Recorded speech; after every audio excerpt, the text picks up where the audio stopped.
Hello दोस्तों, स्वागत है आपका हमारे चैनल GKGS वाला 98 में। आज की इस वीडियो में हम लोग देखेंगे मॉडर्न हिस्ट्री के परीक्षा में बार बार पूछे जाने वाले टॉप 100 प्लस क्वेश्चन। तो चलिए स्टार्ट करते हैं अपने इस वीडियो को। वीडियो में अंत तक बने रहिएगा। क्वेश्चन है, भारत में ईस्ट इंडिया कंपनी की स्थापना कब हुई थी? इसका आंसर होगा 1600 ईस्वी में। ईस्ट इंडिया कंपनी को इंग्लैंड की महारानी एलिजाबेथ प्रथम ने व्यापार करने के लिए चार्टर एक्ट प्रदान किया था। नेक्स्ट क्वेश्चन देखते हैं, प्लासी का युद्ध कब हुआ था? प्लासी का युद्ध 1757 में हुआ था। प्लासी के युद्ध में रॉबर्ट क्लाइव ने सिराजुद्दौला को पराजित किया। इसके बाद बंगाल में अंग्रेज़ों का प्रभाव बहुत बढ़ गया था।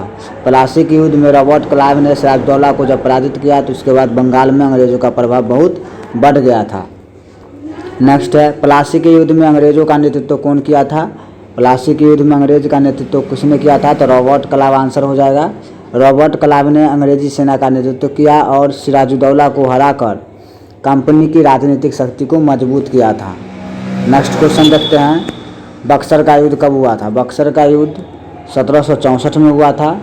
बक्सर में अंग्रेजी सेना ने मीर कासिम, शुजा-उद-दौला और शाह आलम द्वितीय की संयुक्त सेना को भी पराजित किया था। बक्सर के युद्ध में अंग्रेजी सेना ने मीर कासिम, शुजा-उद-दौला और शाह आलम द्वितीय की संयुक्त सेना को पराजित किया था। कौन? अंग्रेजी सेना। नेक्स्ट है, बंगाल में द्वैध शासन किसने शुरू किया था? बंगाल में द्वैध शासन रॉबर्ट क्लाइव आंसर हो जाएगा। 1765 के बाद बंगाल में कंपनी को दीवानी अधिकार मिला और प्रशासन में द्वैध स्थापित की गई थी। द्वैध व्यवस्था भी स्थापित कर दी गई थी 1765 के बाद।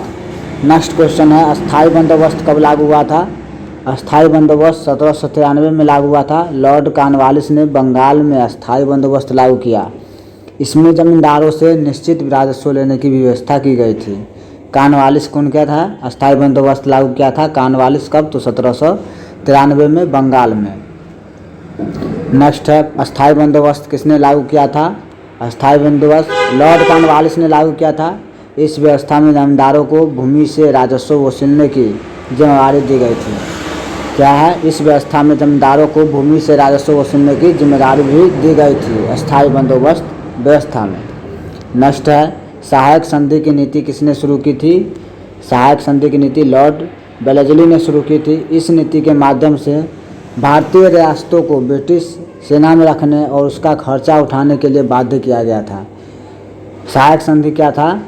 इसके माध्यम से भारतीय रियासतों को ब्रिटिश सेना में रखने के लिए और उसका खर्चा उठाने के लिए बाध्य किया गया। हड़प नीति किस गवर्नर जनरल से संबंधित है? ये लॉर्ड डलहौजी से संबंधित है हड़प नीति। इस नीति के तहत ऐसे राज्यों को ब्रिटिश साम्राज्य में मिला लिया जाता था जिनका कोई मान्य उत्तराधिकारी नहीं होता था। ये लॉर्ड हड़प नीति वो है जब किसी राज्य का शासक या राजा नहीं होता था तो उसको अपने राज्य में ब्रिटिश मिला लिया करता था, ब्रिटिश साम्राज्य में। नेक्स्ट है, भारत में पहली रेलगाड़ी कब चली थी? तो ये 1853 में चली थी। पहली यात्री रेल गाड़ी मुंबई से ठाणे के बीच चली थी। पहली रेलगाड़ी कहाँ चली थी? यात्री रेलगाड़ी मुंबई से ठाणे के बीच चली थी और यह लगभग 34 किलोमीटर की यात्रा तय की थी। नेक्स्ट है, पहली रेलगाड़ी कहाँ से कहाँ चली थी? इसका आंसर हो जाएगा मुंबई से ठाणे। 16 अप्रैल 1853 को भारत में रेल परिवहन का शुरुआत हुआ था। पहली बार भारत में रेल कब चला था? 16 अप्रैल 1853 को मुंबई से ठाणे के बीच। नेक्स्ट है, 1857 का विद्रोह शुरू किसने किया था? ये 10 मई 1857 को शुरू हुआ था। कब शुरू हुआ था? 10 मई 1857 को शुरू हुआ था। 1857 का विद्रोह मेरठ से शुरू हुआ और शीघ्र ही दिल्ली और अन्य क्षेत्र में फैल गया था। शुरुआत कहाँ से हुआ था? मेरठ से हुआ था, लेकिन यह शीघ्र ही दिल्ली और अन्य क्षेत्र में भी फैल गया था और यह विद्रोह 10 मई 1857 को शुरू हुआ था। 1857 का विद्रोह कहाँ से शुरू हुआ था? ये जगह का नाम है मेरठ। मेरठ के सैनिकों ने अंग्रेज़ों के विरुद्ध विद्रोह किया और दिल्ली की ओर कूच किया था। दिल्ली की ओर कूच किया था। नेक्स्ट क्वेश्चन है, 1857 के विद्रोह का तात्कालिक कारण क्या था? 1857 के विद्रोह का तत्कालीन कारण चर्बी वाले कारतूसों का विवाद था। क्या था? 1857 के ये विद्रोह का मुख्य जो कारण था ये था चर्बी वाला कारतूस। इसी कारण विवाद हुआ था। नए एनफील्ड कारतूसों को लेकर सैनिकों में यह धारणा फैल गई थी कि उसमें गाय और सूअर की चर्बी का प्रयोग हुआ है, इसलिए यह विद्रोह सभी वाले कारतूस का विद्रोह जो है मेन कारण रहा 1857 के तत्कालिक कारण का। 1857 के दिल्ली विद्रोहियों के नेता किसे बनाया गया था? तो बहादुर शाह जफर को किया। दिल्ली में विद्रोह का नेता कौन था 1857 में? बहादुर शाह जफर। विद्रोहियों ने मुगल सम्राट बहादुर शाह जफर को अपना प्रतीकात्मक नेता स्वीकार किया था। विद्रोहियों ने मुगल सम्राट बहादुर शाह जफर को अपना प्रतीकात्मक नेता स्वीकार किया था। कब? तो 1857 के क्रांति में दिल्ली से। नेक्स्ट है, कानपुर में 1857 के विद्रोह का नेतृत्व किसने किया था? कानपुर में नाना साहब थे। नाना साहब ने कानपुर क्षेत्र में अंग्रेजों के विरोध विद्रोह का नेतृत्व किया था। कानपुर में कौन किया था? नाना साहब किए थे विद्रोह का नेतृत्व। नेक्स्ट है, नाना साहब ये झांसी में 1857 के विद्रोह, झांसी में 1857 के विद्रोह का नेतृत्व किसने किया था? रानी लक्ष्मीबाई की थी। झांसी से कौन थी? रानी लक्ष्मीबाई। रानी लक्ष्मीबाई ने झांसी की रक्षा के लिए अंग्रेजों के विरुद्ध वीरतापूर्वक युद्ध किया था। झांसी से थी रानी लक्ष्मीबाई। 1857 की क्रांति बिहार में जो है प्रमुख नेता कौन थे? तो बिहार से कुंवर सिंह थे। जगदीशपुर के कुंवर सिंह ने बिहार में अंग्रेजों के विरुद्ध विद्रोह का नेतृत्व किया था। बिहार से किया था कुंवर सिंह ने। नेक्स्ट है, 1857 के विद्रोह के बाद भारत का शासन किसके हाथ में गया था? ब्रिटिश क्राउन के हाथ में चला गया। 1857 के विद्रोह के बाद भारत का शासन ब्रिटिश क्राउन के हाथ में चला गया। 1858 के भारत शासन अधिनियम के बाद ईस्ट इंडिया कंपनी का शासन समाप्त हो गया था। 1857 से पहले ब्रिटिश ईस्ट इंडिया कंपनी जो शासन करती थी, लेकिन 1858 के भारत शासन अधिनियम के बाद ईस्ट इंडिया कंपनी का शासन समाप्त हो गया। भारत में कंपनी का शासन कब समाप्त हुआ था? कंपनी का शासन कब समाप्त हुआ? तो ये 1858 में समाप्त हुआ था। 1857 के विद्रोह के बाद ब्रिटिश सरकार ने सीधे भारत का शासन अपने हाथ में ले लिया था। नेक्स्ट है, भारतीय राष्ट्रीय कांग्रेस की स्थापना कब हुई थी? इसकी स्थापना 1885 की हुई थी। कांग्रेस की स्थापना ने भारतीय राष्ट्रीय आंदोलन को एक संगठित राजनीतिक मंच प्रदान किया था। नेक्स्ट देखते हैं, भारतीय राष्ट्रीय कांग्रेस के संस्थापक के रूप में किसे जाना जाता है? इसका आंसर हो जाएगा एओ ह्यूम, एलन ऑक्टेवियन ह्यूम। एओ ह्यूम का पूरा नाम है एलन ऑक्टेवियन ह्यूम ने भारतीय नेताओं के सहयोग से कांग्रेस की स्थापना में महत्वपूर्ण भूमिका निभाई थी। नेक्स्ट क्वेश्चन है, कांग्रेस के प्रथम अध्यक्ष कौन थे? कांग्रेस के प्रथम अध्यक्ष WC बनर्जी थे। कौन से? WC बनर्जी थे। उन्होंने 1885 में बम्बई में आयोजित कांग्रेस के पहले अधिवेशन की अध्यक्षता की थी। कौन? WC बनर्जी ने। नेक्स्ट है, कांग्रेस का पहला अधिवेशन कहाँ हुआ था? कांग्रेस का पहला अधिवेशन बम्बई में हुआ था। ये दिसंबर 1885 में बम्बई में कांग्रेस का पहला अधिवेशन आयोजित किया गया था। नेक्स्ट है, बंगाल विभाजन कब हुआ था? बंगाल विभाजन 1905 में हुआ था। लॉर्ड कर्जन ने बंगाल विभाजन किया था और जिसके विरोध में स्वदेशी आंदोलन शुरू किया गया था। दोस्त हम लोग ये जो है क्वेश्चन आंसर देख रहे हैं, ये प्रीवियस ईयर क्वेश्चन आंसर है। मॉडर्न हिस्ट्री के टॉप 100 क्वेश्चन को हम लोग इस वीडियो में देख रहे हैं, तो बने रहिएगा अंत तक। नेक्स्ट क्वेश्चन है, बंगाल विभाजन किसने किया था? Lord Curzon. कर्जन ने प्रशासनिक कारणों का हवाला दिया, लेकिन भारतीयों ने इसे विभाजनकारी नीति माना था। बंगाल विभाजन को जो है कर्जन ने प्रशासनिक कारण का हवाला दिया, लेकिन भारतीयों ने इसे विभाजनकारी नीति माना था बंगाल विभाजन को। नेक्स्ट है, स्वदेशी आंदोलन का मुख्य उद्देश्य क्या था? आंसर है विदेशी वस्तुओं का बहिष्कार, स्वदेशी वस्तुओं का प्रयोग करना, ये स्वदेशी आंदोलन का मुख्य उद्देश्य था। आंदोलन ने भारतीय उद्योग, व्यापार और राष्ट्रीय भावना को बढ़ावा दिया था। कौन? स्वदेशी आंदोलन। नेक्स्ट है, मुस्लिम लीग की स्थापना कब हुई थी? मुस्लिम लीग की स्थापना 1906 में हुई थी। अखिल भारतीय मुस्लिम लीग की स्थापना ढाका में हुई थी 1906 में। मुस्लिम लीग की स्थापना कहाँ हुई थी? नेक्स्ट क्वेश्चन है, तो ढाका में 1906 में ढाका में मुस्लिम लीग के नेताओं के सम्मेलन के दौरान संगठन की स्थापना हुई थी। नेक्स्ट क्वेश्चन है, सूरत विभाजन कब हुआ था? सूरत विभाजन 1907 में हुआ था। कांग्रेस के सूरत अधिवेशन में नरम दल और गरम दल के बीच गंभीर मतभेद सामने आए थे, इसलिए ये सूरत अधिवेशन हो गया था। होम रूल आंदोलन से कौन से प्रमुख रूप से जुड़े हुए थे? एनी बेसेंट और बाल गंगाधर तिलक, ये होम रूल आंदोलन से संबंधित व्यक्ति हैं। होम रूल आंदोलन का उद्देश्य भारत में स्वशासन की मांग को मजबूत करना था। होम रूल आंदोलन का मुख्य क्या था उद्देश्य? भारत में स्वशासन की मांग को मजबूत करना। नेक्स्ट है महात्मा गांधी भारत कब लौटे थे? महात्मा गांधी 1915 को लौटे थे। कब था? तो ये 9 जनवरी था। क्या? 9 जनवरी 1915 था। नेक्स्ट है दक्षिण भारत में सत्याग्रह का सफल प्रयोग करने के बाद गांधी जी ये भारत लौटे थे। नेक्स्ट क्वेश्चन देखते हैं, गांधी जी का भारत में पहला प्रमुख सत्याग्रह कौन सा था? पहला आंसर हो जाएगा चंपारण सत्याग्रह। 1917 में गांधी जी ने बिहार के चंपारण में नील किसानों की समस्याओं के लिए संघर्ष किया था, इसलिए गांधी जी का प्रमुख सत्याग्रह फर्स्ट था वो चंपारण सत्याग्रह था बिहार से। चंपारण सत्याग्रह कब हुआ था? 1917 में। यह भारत में गांधी जी का पहला प्रमुख सत्याग्रह था और इससे किसानों को भी राहत मिली थी। नेक्स्ट है खेड़ा सत्याग्रह कब हुआ था? खेड़ा सत्याग्रह 1918 में हुआ था। फसल खराब होने के बावजूद लगान वसूली के विरोध में गांधी जी ने किसानों का समर्थन किया था, जो कि खेड़ा सत्याग्रह का नाम पड़ा 1918 में। नेक्स्ट है अहमदाबाद मिल मजदूर की स्थापना कब हुई थी? अहमदाबाद मिल हड़ताल कब हुई थी? 1918 में। गांधी जी ने मिल मजदूरों के वेतन विवाद में सत्याग्रह और उपवास का सहारा लिया था। किसमें? अहमदाबाद मिल हड़ताल में। 1918 में गांधी जी ने पहली बार उपवास का सहारा लिया था इस विवाद में। नेक्स्ट देखते हैं, नेक्स्ट क्वेश्चन है रॉलेट एक्ट कब पारित किया गया था? रॉलेट एक्ट पारित हुआ था ये 1919 में। कब हो जाएगा आंसर? 1919 में रॉलेट एक्ट पारित हुआ। इस कानून ने ब्रिटिश सरकार को बिना मुकदमे के लोगों को गिरफ्तार करने जैसी कठोर शक्तियां दे दी थी। रॉलेट एक्ट में क्या था? बिना मुकदमा के भी लोगों को गिरफ्तार कर लिया जाता था शक के आधार पर। 1919 में रॉलेट एक्ट पारित हुआ था। नेक्स्ट है जलियांवाला बाग हत्याकांड कब हुआ था? जलियांवाला बाग हत्याकांड 13 अप्रैल 1919 को हुआ था।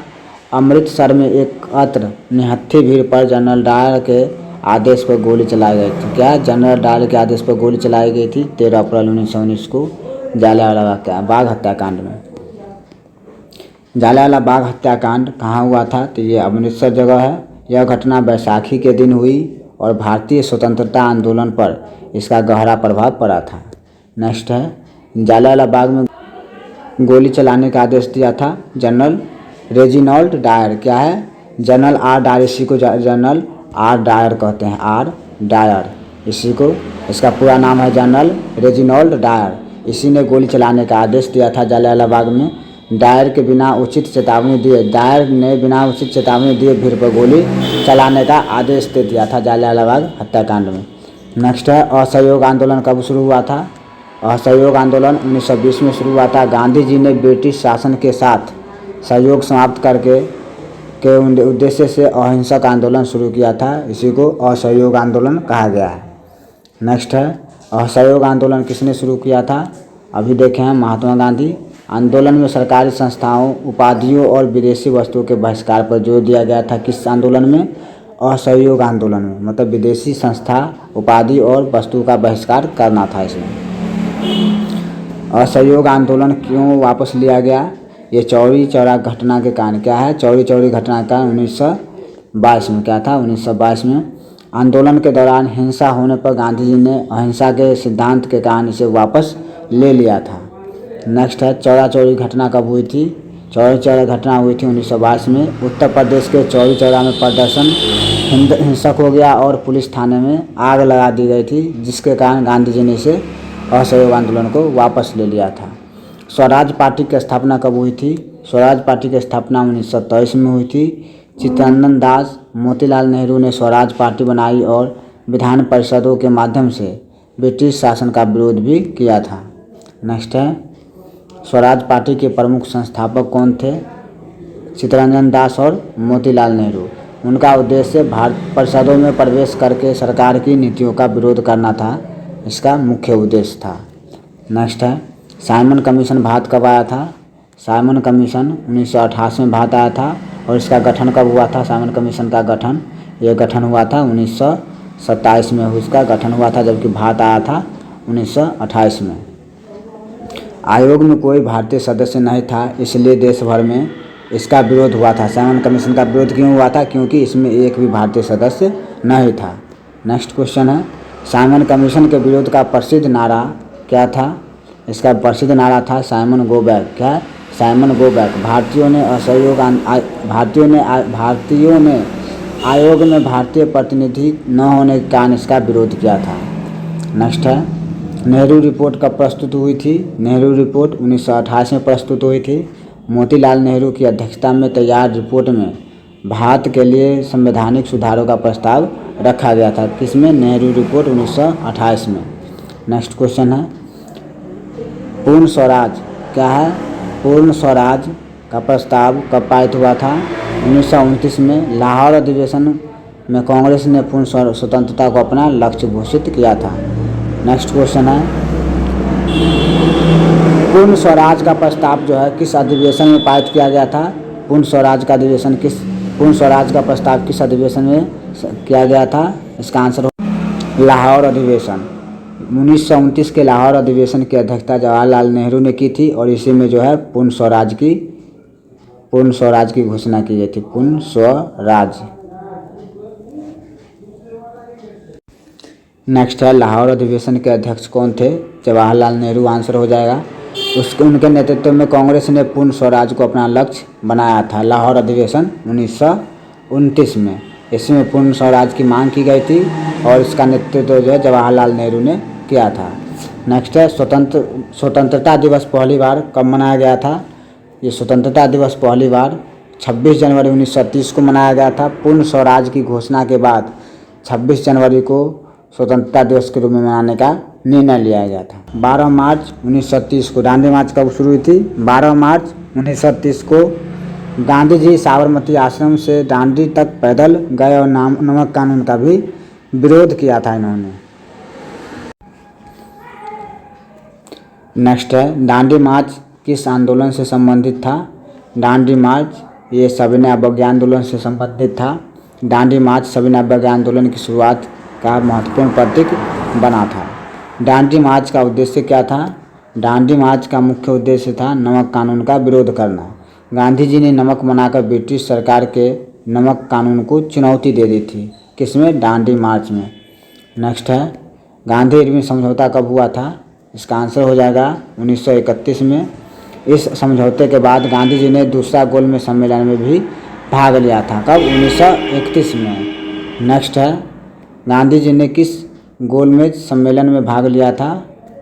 गांधी जी दूसरा गोलमेज सम्मेलन में भाग लिए थे। 1931 में गांधी जी लंदन गए और भारत के संवैधानिक भविष्य पर चर्चा में भाग लिए थे। नेक्स्ट है, पूना समझौता कब हुआ था? 1932 में। यह समझौता दलित वर्गों के राजनीतिक प्रतिनिधित्व के प्रश्न से संबंधित था। नेक्स्ट है, पूना समझौता किनके बीच हुआ था? इसका आंसर हो जाएगा महात्मा गांधी और BR अम्बेडकर। समझौते में दलित वर्गों के लिए संयुक्त निर्वाचन व्यवस्था में आरक्षित सीटों पर सहमति बनी थी। पूना समझौता में। पूना समझौता हुआ था महात्मा गांधी और BR अम्बेडकर के बीच। नेक्स्ट है, भारत सरकार का अधिनियम 1935 की प्रमुख विशेषता क्या थी? इसका आंसर हो जाएगा प्रांतीय स्वायत्तता। इस अधिनियम ने प्रांतों में निर्वाचित सरकारों की अधिक अधिकार दिए थे। इस अधिनियम ने प्रांतों में निर्वाचित सरकारों को अधिक अधिकार दिए। किससे? प्रांतीय स्वायत्तता से। भारत सरकार अधिनियम 1935। आंसर। नेक्स्ट क्वेश्चन है, कांग्रेस मंत्रिमंडल ने इस्तीफा कब दिया था? तो 1939 में। दूसरे विश्व युद्ध में भारत को बिना भारतीय नेताओं की सहमति के शामिल करने के विरोध में कांग्रेस मंत्रिमंडल ने इस्तीफा दे दिया था। नेक्स्ट है, व्यक्तिगत सत्याग्रह कब हुआ था? व्यक्तिगत सत्याग्रह 1940 में हुआ था। दूसरा विश्व युद्ध के समय ब्रिटिश सरकार की नीतियों के विरोध में व्यक्तिगत सत्याग्रह शुरू हुआ था। नेक्स्ट है, व्यक्तिगत सत्याग्रह के प्रथम सत्याग्रही कौन थे? इसका आंसर हो जाएगा विनोबा भावे। विनोबा भावे ने व्यक्तिगत सत्याग्रह के पहले सत्याग्रही के रूप में आंदोलन शुरू किया था। नेक्स्ट है, भारत छोड़ो आंदोलन कब शुरू हुआ था? आंसर हो जाएगा 1942। अगस्त 1942 में अंग्रेज़ों ने भारत छोड़ो आंदोलन की लेकर व्यापक जन आंदोलन की शुरुआत की थी। नेक्स्ट है, भारत छोड़ो आंदोलन का प्रसिद्ध नारा क्या था? इसका नारा था करो या मरो, डू और डाई। क्या था? डू और डाई इसका प्रमुख नारा था। नेक्स्ट है, इसका गांधी जी ने भारतीयों को से स्वतंत्रता के लिए निर्णायक और अहिंसक संघर्ष करने का आह्वान यही भारत छोड़ो आंदोलन में किए थे। नेक्स्ट है, भारत छोड़ो आंदोलन प्रस्ताव कहाँ पारित हुआ था? इसका आंसर हो जाएगा बम्बई। 8 अगस्त 1942 को अखिल भारतीय कांग्रेस समिति ने बम्बई में भारत छोड़ो प्रस्ताव पारित किया था। नेक्स्ट है, आज़ाद हिंद फौज का नेतृत्व किसने किया था? आंसर हो जाएगा सुभाष चंद्र बोस। नेताजी ने आज़ाद हिंद फौज को संगठित करके ब्रिटिश शासन के खिलाफ सशस्त्र संघर्ष का नेतृत्व किया था। नेक्स्ट है, सुभाष चंद्र बोस का प्रसिद्ध नारा क्या था? सुभाष चंद्र बोस का प्रसिद्ध नारा था, तुम मुझे खून दो मैं तुम्हें आज़ादी दूंगा। इस नारे से नेताजी ने भारतीयों को स्वतंत्रता के लिए त्याग और बलिदान के लिए प्रेरित किया था। कौन सा नारा था? तुम मुझे खून दो और मैं तुम्हें आज़ादी दूंगा, सुभाष चंद्र बोस। नेक्स्ट है, आज़ाद हिंद सरकार की स्थापना कब हुई थी? इसकी आज़ाद हिंद सरकार की स्थापना 1943 में हुई थी। सुभाष चंद्र बोस ने 1943 में आज़ाद हिंद की अस्थायी सरकार की घोषणा की थी। नेक्स्ट है, कैबिनेट मिशन भारत कब आया था? कैबिनेट मिशन भारत 1946 में आया था। कैबिनेट मिशन ने सत्ता हस्तांतरण और संविधान निर्माण की योजना प्रस्तुत की थी। नेक्स्ट है, अंतरिम सरकार के प्रमुख नेता कौन थे? अंतिम सरकार के प्रमुख नेता थे जवाहरलाल नेहरू। 1946 में बनी अंतरिम सरकार में नेहरू ने महत्वपूर्ण नेतृत्वकारी भूमिका निभाई थी। नेक्स्ट है, संविधान सभा की पहली बैठक कब हुई थी? संविधान सभा की पहली बैठक 9 दिसंबर 1946 को हुई थी। इसी बैठक में से स्वतंत्र भारत के संविधान के निर्माण की औपचारिक प्रक्रिया शुरू हुई थी। पहला हुआ था 9 दिसंबर 1946 को, दूसरा हुआ था 11 दिसंबर को। कब हुआ था? 11 दिसंबर को। नेक्स्ट देखते हैं, संविधान सभा के अस्थायी अध्यक्ष कौन थे? सच्चिदानंद सिन्हा थे अस्थायी अध्यक्ष। संविधान सभा की पहली बैठक में उन्हें अस्थायी अध्यक्ष बनाया गया था। नेक्स्ट है, संविधान सभा के अस्थायी अध्यक्ष कौन थे? आंसर हो जाएगा डॉक्टर राजेंद्र प्रसाद। डॉक्टर राजेंद्र प्रसाद संविधान सभा के अस्थायी अध्यक्ष चुने गए थे। नेक्स्ट है, भारत विभाजन की योजना किसने प्रस्तुत की थी? लॉर्ड माउंटबेटन ने। माउंटबेटन योजना के आधार पर भारत का विभाजन और सत्ता हस्तांतरण हुआ था। नेक्स्ट है, भारतीय स्वतंत्रता अधिनियम कब पारित हुई थी? 1947 में। इस अधिनियम ने भारत और पाकिस्तान को स्वतंत्र डोमिनियन बनाने का मार्ग प्रदर्शन किया था। भारतीय स्वतंत्रता अधिनियम 1947 में। नेक्स्ट है, भारत स्वतंत्र कब हुआ था? आंसर हो जाएगा 15 अगस्त 1947 को। इस दिन भारत ने लगभग 2 शताब्दियों के ब्रिटिश औपनिवेशिक शासन से स्वतंत्रता प्राप्त कर ली थी। नेक्स्ट है, स्वतंत्र भारत के प्रथम प्रधानमंत्री कौन थे? आंसर हो जाएगा जवाहरलाल नेहरू। नेहरू ने 15 अगस्त 1947 को स्वतंत्र भारत के पहले प्रधानमंत्री बनने का गौरव प्राप्त किया था। नेक्स्ट है, स्वतंत्र भारत के प्रथम गवर्नर जनरल कौन थे? आंसर हो जाएगा लॉर्ड माउंटबेटन। स्वतंत्रता के बाद माउंटबेटन भारत के पहले गवर्नर जनरल बने थे। नेक्स्ट क्वेश्चन है, स्वतंत्र भारत के प्रथम भारतीय गवर्नर जनरल कौन थे? सी राजगोपालाचारी। पहला गवर्नर जनरल पूछा गया है तो वो कौन थे? माउंटबेटन। और जबकि भारतीय गवर्नर जनरल तो सी राजगोपालाचारी। वे भारत के अंतिम गवर्नर जनरल और इस पद पर रहने वाले पहले भारतीय बने थे। नेक्स्ट क्वेश्चन है, भारतीय संविधान कब अपनाया गया था? आंसर हो जाएगा 26 नवंबर 1949 को। क्या हो जाएगा? 26 नवंबर 1949 को भारतीय संविधान अपनाया गया था। संविधान सभा ने 26 नवंबर 1949 को संविधान सभा को अंगीकृत और अधिनियमित किया था। नेक्स्ट है, भारतीय संविधान लागू कब हुआ था? आंसर हो जाएगा 26 जनवरी 1950 को। इस दिन भारतीय एक गणराज्य बना और संविधान पूरी तरह से लागू हुआ था। संविधान बनकर तैयार कब हुआ था? रेडी कब हुआ था? रेडी हुआ था 26 नवंबर 1949 को। जबकि बनकर तैयार कब हुआ था? 26 जनवरी 1950 को।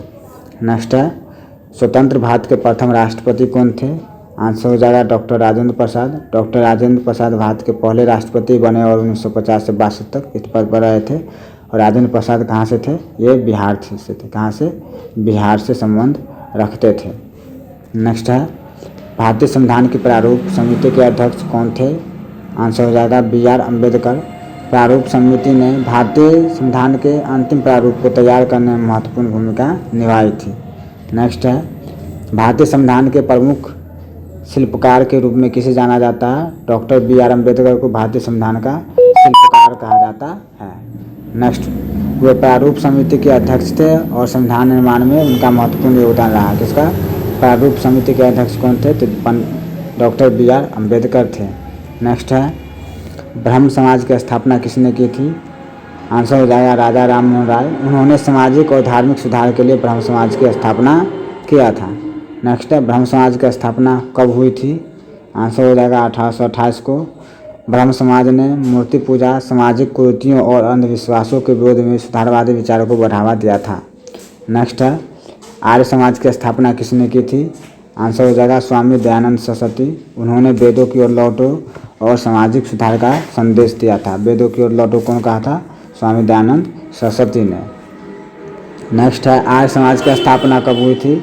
आंसर हो जाएगा 1875 में। आर्य समाज ने शिक्षा, सामाजिक सुधार और रूढ़ियों के विरोध में महत्वपूर्ण भूमिका निभाई थी। नेक्स्ट है, रामकृष्ण मिशन की स्थापना किसने की थी? आंसर हो जाएगा स्वामी विवेकानंद। मिशन ने शिक्षा, सेवा और समाज कल्याण के कार्य में बढ़ावा देने का काम किया था। नेक्स्ट है, रामकृष्ण मिशन की स्थापना कब हुई थी? आंसर हो जाएगा 1897 में। स्वामी विवेकानंद ने रामकृष्ण परमहंस के विचारों से प्रेरित होकर इसकी स्थापना किए थे। कौन किए थे? रामकृष्ण मिशन की स्थापना स्वामी विवेकानंद। नेक्स्ट है, सत्यशोधक समाज की स्थापना किसने की थी? आंसर हो जाएगा ज्योतिबा फुले। उन्होंने सामाजिक समानता, शिक्षा और वंचित वर्गों के अधिकार के लिए काम किया था। कौन? ज्योतिबा फुले। नेक्स्ट क्वेश्चन हो जाएगा, अलीगढ़ आंदोलन से संबंधित कौन जुड़े व्यक्ति थे? आंसर हो जाएगा सर सैयद अहमद खान। ये अलीगढ़ आंदोलन से संबंधित थे। उन्होंने आधुनिक शिक्षा के प्रसार के लिए अलीगढ़ में महत्वपूर्ण शैक्षिक आंदोलन चलाया था। नेक्स्ट है, विधवा पुनर्विवाह आंदोलन के प्रमुख जुड़े हुए कौन थे? विधवा पुनर्विवाह से जुड़े व्यक्ति हैं ईश्वर चंद्र विद्यासागर। उन्होंने विधवा पुनर्विवाह के समर्थन में सामाजिक अभियान चलाया और सुधार के लिए महत्वपूर्ण योगदान भी दिया था। नेक्स्ट है, सती प्रथा का अंत कब हुआ था? 1829 में। सती प्रथा का कब अंत हुआ? 1829 में। लॉर्ड विलियम बेंटिक के शासनकाल में सती प्रथा पर कानूनी रोक लगाई गई थी। सती प्रथा के उन्मूलन के समय गवर्नर जनरल कौन थे? Lord William Bentinck. 1829 में उनके शासनकाल में सती प्रथा को कानूनी रूप से समाप्त कर दिया गया था। नेक्स्ट है, वर्नाकुलर प्रेस एक्ट कब लागू हुआ था? 1878 में। इस कानून के माध्यम से भारतीय भाषाओं के समाचार पत्रों पर ब्रिटिश सरकार का नियंत्रण बढ़ गया था। नेक्स्ट है, लाल बाल पाल किन नेताओं को कहा गया है? किन नेता को कहा गया है? तो आंसर हो जाएगा लाला लाजपत राय, बाल गंगाधर तिलक और बिपिन चंद्र पाल। ये तीनों राष्ट्रीय आंदोलन के गर्म दल के प्रमुख नेता में शामिल थे। लास्ट क्वेश्चन है, स्वराज मेरा जन्मसिद्ध अधिकार है और इसे मैं लेकर आऊँगा कौन कहा था? बाल गंगाधर तिलक। तिलक के इस प्रसिद्ध कथन ने भारतीय स्वराज और राष्ट्रीय स्वतंत्रता की भावना को और मजबूत कर दिया था। तो दोस्तों बस इतना ही 100 क्वेश्चन हम लोगों ने इस वीडियो में देखा है, जो कि विभिन्न परीक्षा में पूछे गए महत्वपूर्ण प्रश्न है आधुनिक भारत के। आपको यह वीडियो कैसा लगा, इसमें प्रश्न का लेवल कैसा था, आप कमेंट करके ज़रूर बताइएगा। अच्छा लगा हो तो अपने दोस्तों में शेयर ज़रूर कीजिएगा, लाइक सब्सक्राइब ज़रूर कीजिएगा।